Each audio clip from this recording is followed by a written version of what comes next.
All right, we're recording. Hello. Thank you everyone for joining me. My name is Stacy Nell. I'm the executive director of the Kansas African American Affairs Commission. And I am thrilled today to have on for the second time the Secretary of State, Scott Schwab. Hello, Secretary. How are you? I am doing well. It's good to see you again. Yes, it's been a comedy of errors for us finally to get this recorded, but I But we think did it. We did it. we're here. We're here. Okay, so I know, mindful of the time, I want to try to stay close to a half an hour, so I'll get going here. A brief bio. Scott Schwab grew up in Great Bend, Kansas, and graduated from Fort Hays State University. Prior to entering public service, Scott was a small business owner and national sales trainer for a Fortune 50 company in the pharmaceutical industry. First elected to the Kansas House of Representatives in 2002, Scott worked to bring local control and funding to Kansas schools while also supporting free enterprise to strengthen the economy. As chairman of the House Elections Committee and a leading role he held for 4 years, he championed several pieces of election policy to safeguard Kansas elections and the voting process. Schwab also served as vice chairman of the House Insurance and Financial Institutions Committee and as speaker pro tem for the Kansas House of Representatives. He has served as the Kansas Secretary of State since 2018. I'm grateful to have the Secretary join us today to discuss how his office administers elections in Kansas. So, my first question, I know we're recording this at 2, but what did you have for lunch? So we went to the pennant. So my attorney and I had to go over a couple of court cases and some things that had happened. I said, let's just go get some lunch. And so I just had a salad. Sorry to be boring, but I wasn't super hungry, but it was a working lunch. So I had a salad. The day you were supposed to do this interview, I had leftovers. That was more exciting. Are leftovers more? I guess it depends what the leftovers are. My wife's a good cook. It was phenomenal. I was pretty excited to have her leftovers when I realized the kids didn't eat them. Well, there you go. It's being recorded now. You appreciate her cooking. I do. Fantastic. Okay, so I wanted to start off. Like I was saying, there is a lot of confusion. I think there's a lot of noise surrounding elections. It has been the case for the last several years. And so I appreciate you taking the time out of your day to come on and just sort of talk about how elections are administered in Kansas and how your office is involved in the election process. Yeah, so Kansas, first off, the way you voted in the last presidential election is the same way you're going to vote this time. The only difference is some counties like Wichita they've gotten so many more polling places. Your polling place may have changed just to shorten lines because Sedgwick County was having some issues with long lines in 2022, and the commission has addressed that with increased funding to make sure lines were shorter, which I deeply appreciate.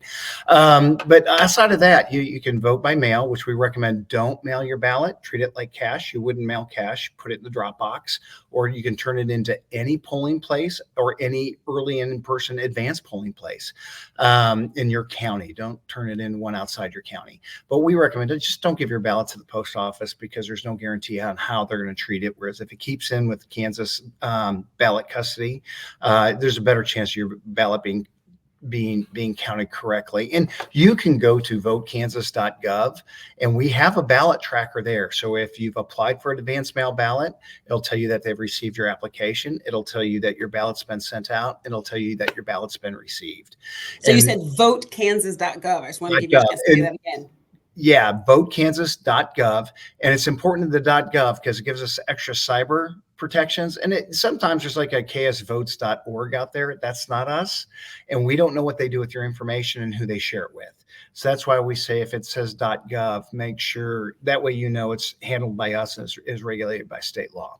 And then make sure you're registered to vote. If you're 17, but you're going to be 18 by election day, you can go ahead and register to vote. And if you've had a name change, whether marriage or divorce, or just you change your name, or if you've changed your address, you want to make sure you update that information so your ballot can be completely counted. Cool. So, but what's the difference? I was more looking at this idea of the state level. Oh yeah, I'm sorry. Elections are effectively run at the county level, right? I always go into make sure you have all the information right. Oh no, sometimes I think is more important. We're what we call a bottom-up state. When Kansas became a state, it was very important that elections were run locally and funded locally. When we became a state, we're at war with Missouri and the rebels that were pro-slavery in the South in the Confederates. And oftentimes they would attack our poll workers. So we really thought if we had it run locally, there'd be quicker responses to defend our elections. Other states are top down. So the state pays for all the elections. In Kansas, that's not the case. The locals do it. But what we do is, one, we give guidance as it relates to how federal law is interpreted and how state law is interpreted, and then process. Because in every process, there's a gray area, and we want to make sure it's consistent, whether it's in Wyandotte County or if it's in Sherman County, regardless of population, that they're interpreting statutes and rules and regs the same way. That's what we do. And so then when the election's over after election day, so let's say it's the November 5th election and it's past 7 o'clock, they're counting ballots, and then the rest of the week they're auditing their elections, they're certifying their vote, they're going through provisional ballots. When all that gets certified, it gets sent to our office, and the State Board of Canvassers meets, and we say, okay, we agree with these results. This election is officially over, and we sign it, and it's done. And at that point, it's subject to judicial review if somebody has a contest. But eventually, they only have so many days to do that, and then the election is done. Okay. And I think you mentioned a couple of words in there that I'd love to give you the opportunity to define, because I think these are part of the things that are the confusion. A lot of times, well, I know this legislative session, there were bills dealing with the 3-day grace period. Yes. So you made reference to this idea of, if you have an advance ballot, sometimes referred to as a mail-in ballot, to don't put it in the mail. So we'll back up and talk about the advanced balloting, but then I do want to get back to, I want to make sure I don't forget this, auditing the election and the canvas. So I want to make sure to go back and talk about those two things, but especially the 3-day. The election day is election day type of thing. That did not change. It's interesting on how that argument came about.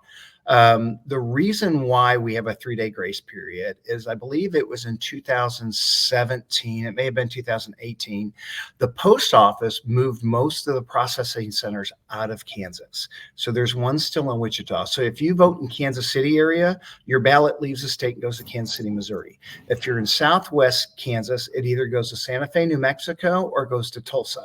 If you're in Wichita, it may stay in Wichita, or it may go to Tulsa. If you're in Northern Kansas, it goes to Omaha. If you're in Western Kansas, it goes to Denver.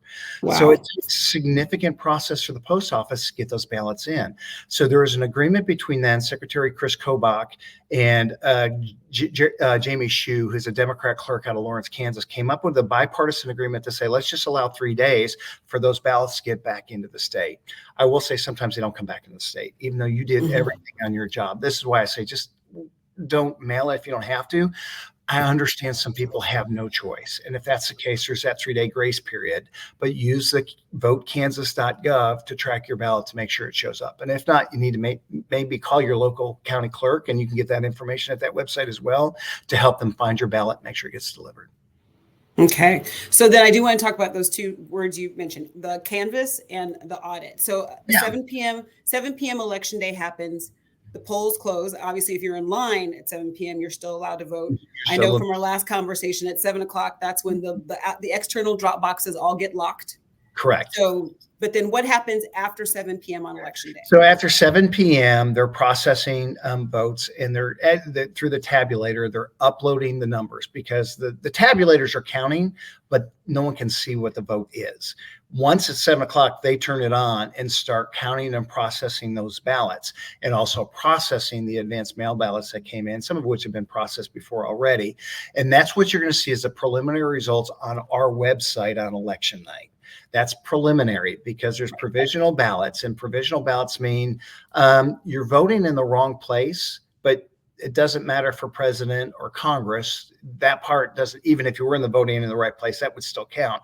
So it's what's called a partial ballot, and that goes to the Board of Canvassers, which I'll get into. The next day, we pick a random race. The county picks a random precinct, and they audit that machine tabulator. So they do a hand recount. What a hand recount does in that one precinct is they bring 3 people of 2 different parties into that county office, and the clerk holds up a ballot and say, do we all agree in this race? This ballot says what it says. We do. Okay, there's one. So many folks think that when we're doing these, they believe that it's like when you separate a red deck of card from a blue deck of card. No, it takes 3 people to at least 2 of the 3 people to agree that that ballot says what it says, and they match it up with what the tabulator said. This is why tabulators are important. It's like calculators. You know, we trust calculators often more than we trust our own math, because the machine is non-emotional and not fatigued. The machine is a machine. It's not connected to the internet, despite what rumors are. And so we're making sure that I'll give you a chance to say that again. Are these machines? they're not connected to the internet. As a matter of fact, Okay. to even prove the point, we passed a law say it's against the law to connect these to the internet. The only state that they are connected to the internet is in Florida, because it was in their statute that they must be, so the press can actually audit the machines from their office. I don't know entirely how that works, but allegedly it does. In Kansas, against the law, doesn't happen. In most states, that's the case as well. And so, so they go back and they audit that, all 105 counties. If it doesn't match up, they have to audit another precinct at random.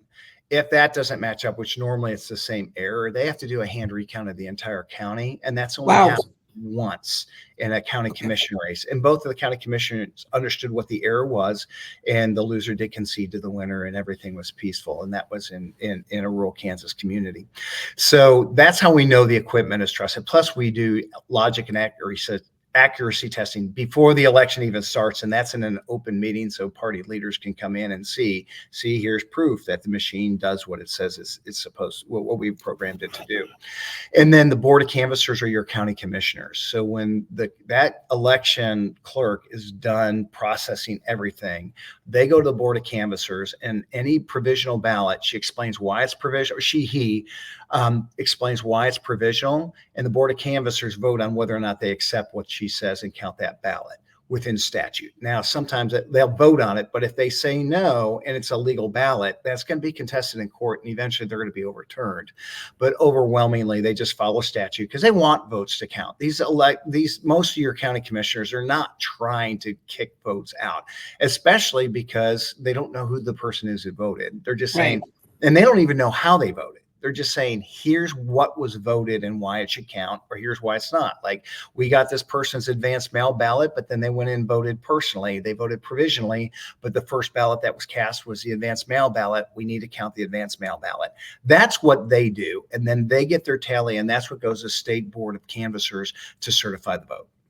Okay. So, and that takes place, that obviously takes a little bit of time. It does. So normally election day's on Tuesday. Normally those board of canvassers are meeting the following Monday, and the audit has been completed by then. Okay. So that's one of the reasons why, even if they do away with a 3-day grace period, election day, 7 p.m. at election. It's not going to be election day. No, because the state board of canvassers, even 9 p.m. at election day, it's not potentially not going to be solid.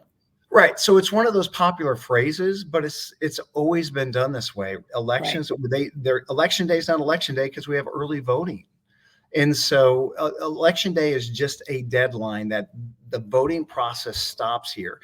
And even that grace period, nobody's voting then. The law is very clear. It has to be postmarked by election day. So if it's postmarked after election day, that ballot's not going to count. And if they're dropping it off after 7 p.m. on Tuesday, that ballot doesn't count. Right. Okay. Yeah, I think I appreciate you explaining all those steps, because I know that's something that is out there in the ether. Why do the numbers change after 7 p.m. on that Tuesday? Because they're not done counting. We're still counting. Mm-hmm. Yeah. Okay. I want to give you an opportunity to back up and explain one more thing. You talked about the machines being tabulators. I know there's lots of discussion about what happens with ballots. I live in Olathe, so I know in Johnson County, I vote on the machine. It kicks out the piece of paper. Is this who I voted for? Yes, this is who I voted for. I feed it back into a different machine as I'm walking out the door. So when you talk about a tabulator, can you just explain that a little more? Yeah, let me talk about the whole process. So in Olathe is a good example. Many counties are this way. Some are a little bit, they don't use as much technology, but they have smaller populations, so they're not as reliant upon it.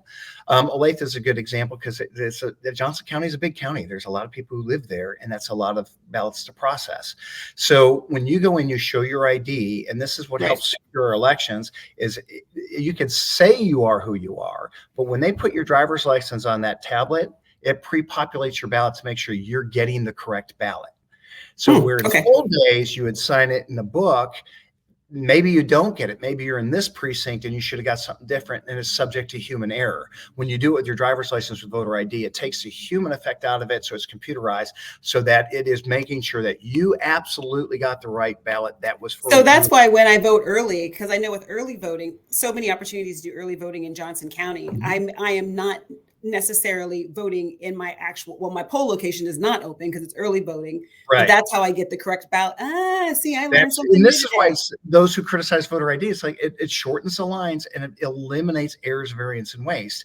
And that way we make sure I don't go down and say, hey, I'm Stacey Nell, I want to go vote. Well, they don't know who I am. They might think I'm a guy named Stacey Nell and I could vote in your stead, and you go vote later and like, yeah, you don't get you get a provisional ballot because you already voted this morning. So I have a question that I'm not sure, but let's say I have moved, but I have not updated my voter registration. So my address may complicated. Yeah, if my address says one thing and populates something, but I don't live in that. This is what's important. So I just renewed my driver's license. So until last week, my driver's license address doesn't match my current address. But I went online to the Department of Revenue, and you can say change of address, and they have the system, even though it's not on that document. So when they put your driver's license number on the scanner, on the screen, it says he had a change of address, even though physically on your license, it hasn't changed. Gosh. Okay. So that's one. I mean, that's one reason why. Yeah. So make sure you update your information. You don't have to get a new license, but you do have to update it. And by law, you have 10 days of moving to do that, by the way. So anyway, so now they have the card, which has your ballot on it. The reason why they walk you over is that book cannot talk to the ballot marking device, or else they'll know how you voted. So that's why it's what we call separation. So that poll book cannot talk to the ballot marking device, essentially the voting machine. They put it in, they get your ballot, they tell you how to vote. Here's why these machines are helpful is when you say I'm voting for puppy dog, when you finally submit your ballot, it burns an X in that ballot. It's not ink, it's a burn mark. So that way it eliminates this, like, sometimes like when you check an X, we have errant pen marks. Well, does that mean they voted for that person, or did they just drag the pen? And so these ballot marks make sure there's no question on voter intent, because some people don't want to vote for the judges because they don't know what they are. In the olden days in Chicago, you could pay a poll worker to fill out the rest of the ballot. But with voting machines, you can't do that because it burns the mark. Again, this is how technology helps secure elections. Every county, all 105 in Kansas, have paper ballot verification, which means you have a paper ballot. That is the actual ballot that is counted. And when you put it in the tabulator, it scans that and comes up with the total. And that's why we're able to get results before midnight. Normally, we like to get them by 10 o'clock when the news hits, so everybody's well informed about what's going on with the election. But there are some ballots that people say, I don't want to use that. I want to vote by paper and use a pen. Those are going to be counted the next day. So those are called arson ballots, the ones that get an X burned into it. Well, no, it's just a ballot. Gotcha. Okay. All right. Okay. That was very helpful. I learned something new. That was fantastic. Okay. So we talked about so early voting in person. That is my preferred method. I have gotten advanced ballots, the paper, the mail ballots in mail, where I've sat down and filled them out at home. But then still, I think it cannot be said enough that I do walk it back into the election office most often early. Yeah. So what are some of the advantages to your mind of early voting, in-person voting? Well, so it's convenience because not everybody can plan to be home on the first Tuesday following the first Monday in either August or November. our situation, we lost a child on August 7th. The election day is August 6th. So if I wasn't the Secretary of State, I'd just like to be out of town, so to be with family. There's legitimate reasons that you can't vote on election day. So those early options give you that opportunity. And sometimes with technology, we're getting texts to go vote and do these things. Once you vote, a lot of those texts go away. So if you already know how you're going to vote, you just say, I want to be done, so these things go away. You absolutely can do that. The other thing is when you vote in person, that's absolutely the most secure way to make sure your vote gets counted, because when you do mail ballots, there's several other people touching that ballot. But when you vote in person, you're the only one touching the ballot. And so when you remove the human element and it's just the voter to the tabulator, it's the absolute most secure way. It's not getting dropped. It's not getting lost in the mail. It's not getting lost in the mail truck. It's not getting blown out because the guy left the door open. It is, you voted, you put it in the tabulator, you cast your ballot, you participated in the great American idea. You can go home and have a Coke.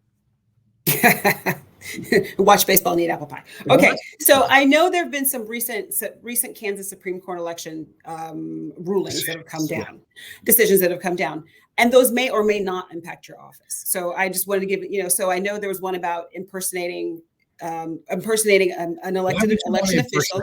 You don't want to.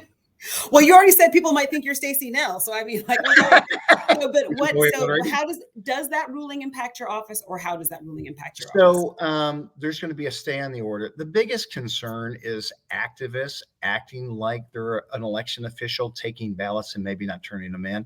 The law could have been worded better. And that's going back to trial with the guidance of the Supreme Court. The biggest part of the decision was we have rights. Voting is a right, but so is free speech. According to our founding fathers, free speech, the ability to petition your government, to assemble, practice religion, those are God-given rights. So according to the founders, they have been given to us by our Creator, and government has to have a very high standard to infringe on those rights. God didn't give us the right to vote. We gave us the right to vote. We could have said, no, we're not going to vote. We're just going to choose random people, or we're going to do a draft, and they're going to serve in the Congress of the United States. So this is now a political right. Those suing us said, no, this is equal to free speech. Well, that gets really complicated, because then we could say, well, then people from out of state can vote here, because it's people from out of state can petition our government for, it's a God-given right. My 13-year-old and 14-year-old can now vote, because it's a right, because they have freedom of speech. The Supreme Court said this is a political right, not a God-given right, and was very clear to separate that. That way the legislature can have some rules. And now they said they can't make it a high barrier that certain peoples can't vote or the whole population can't vote. Those things are unconstitutional according to the Supreme Court.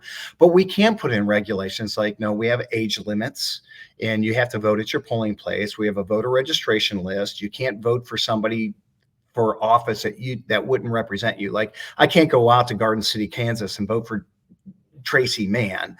But if the appellate court decision held, basically you could. And that was very problematic for us. And the Supreme Court said, no, there's a differentiations of rights on that. So it doesn't affect voters, doesn't affect our office. We won that on impersonating. That really is more dealing with criminal code. And it's going to be interesting how that plays, because they're suing on us, but nobody's been charged with that crime. So normally those things don't get challenged if there's actually a charge. So we'll see what the court does with that. Gotcha. Now, I know in recent years, there has been a lot of, the retention rate for poll workers has, poll workers are coming under a lot of fire.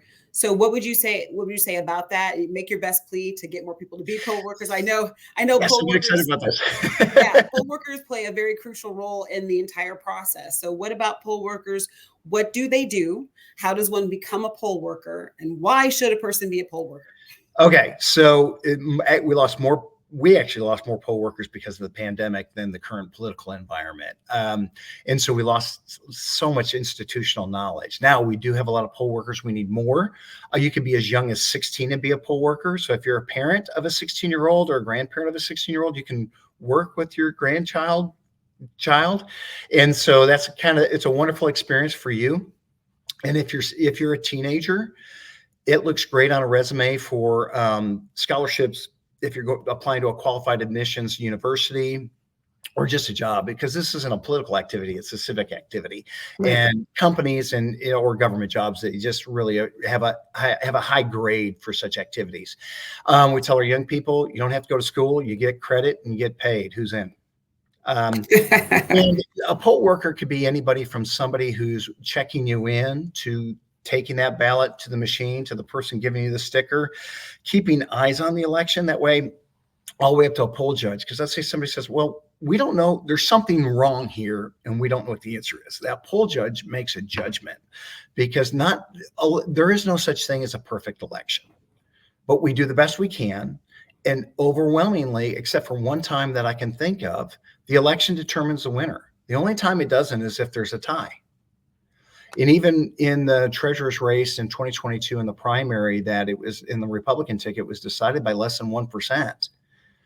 There was a concession that, yep, that person won, this person didn't, and there was no way to argue it, because the recounts didn't change anything.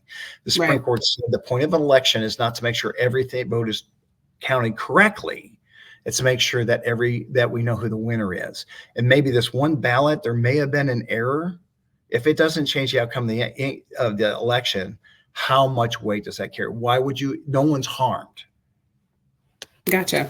It's not comfortable. So it is the truth. The reason for the election is to determine who the winner is. Define the winner, right? And I think, yeah. So I ultimately do believe that Kansas elections are secure, and so again, I'm grateful for you to come on here and talk about this. So a couple other things that I wanted to just touch on that I found personally interesting, and I'm honestly, I'm not even sure I want to ask about it, because when I was reading about it in the newspaper, I thought, well, this would be an interesting question, because it's the whole No Labels Kansas, as opposed to, what was it? No Labels Kansas Party Inc., which I'm like, oh, that's sneaky. But so do you want to comment on that whole situation? I can real briefly. So political activists, so we recognize No Labels as a party because they got sufficient signatures. They appointed a state chair, and we have that filed with our office. And that's No Labels Kansas. Correct. That's a party. Now, just because you file as a nonprofit doesn't make you a political party. Just because you file as an LLC doesn't make you a political party. Walmart can't suddenly say, hey, we're a party, here's our candidate. What this activist did was file with the business division and file the name as an incorporated it. But just because you're incorporated doesn't make you a party. That's a separate chapter of statute that has a separate threshold. We do have in statute that impersonating a party official is a Class A, I believe it's Class A misdemeanor, which means, let's say the Republican Party's coming in and say, here's our nominees for the general. Okay, you can do that. Or minority parties do it a different way. Well, what prevents a person from saying, no, I am the party chair, I get to do it? Well, if you're impersonating this misdemeanor, he thought because he filed it as an incorporated the name, that meant he was a political party, but they're two completely different things. Just like you can say you're a company, that doesn't make you a nonprofit. If the company wants to have a nonprofit, that's a completely different entity.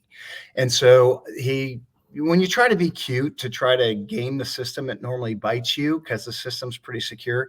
And that's the situation here. So I believe he probably committed the misdemeanor. It's up to the attorney general to investigate and determine, and eventually there's jurisprudence on how that will be carried out. But yeah, you can't do that. And had that individual asked if he could do that, we would have got him said no. But I have the smartest attorney working in our office in our building. I trust him.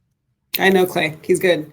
Really okay, good. so we're coming up here on time. So do you have any last thoughts? Like anything that you wish the general public knew about elections, election security, how elections are handled in Kansas? I know you probably hear more complaints about elections than even I do, and I try to pay attention to it. So is there anything you wish you could say? Yeah, so when several people say, well, this is going on in Georgia, or this is going on in Arizona, it doesn't mean it's going on in Kansas. And just because you heard it doesn't mean it's necessarily true. We had seen on Fox News in 2020 about people ushering election workers out, and then they started processing ballots, and it was run on TV over and over again. We found out that that was manipulated video, and it wasn't true. About machines being connected to the internet. Well, Fox News has paid over $750 million for the misinformation and the harm they did to a company and individuals. So there's always going to be misinformation spread. Oftentimes it's from foreign nationals. So the best way to get information, again, is votekansas.gov and talk to your local election officials. They know the best. The people who run elections are not from Europe and behind the Iron Curtain, they're your neighbors. When you attack elections, you're not attacking me. You're attacking your neighbor who actually takes time out of their day or out of their week to work an election. And so we need to defend those people because they're not doing it because they want to cheat the system. They're doing it because they love our country and our state. Thank you. That's great. Those are good ending words. All right. So I will in the description box or whatever, I'll make sure I have the correct the votekansas.org. .gov. Right? .gov. Very important. If it says .gov.org, it did not come from us. I will email your office to make sure that I have the correct information. We'll make sure that goes in there. I do want to thank you, Secretary of State Scott Schwab, for joining me again to just talk about elections, how they're run in Kansas, and what your office does, and what the county election offices do as well. And thank you just for taking the time today. Honored to do it. It's always good to see you, Stacy. Good. Okay. All right, everyone. I will see you next time.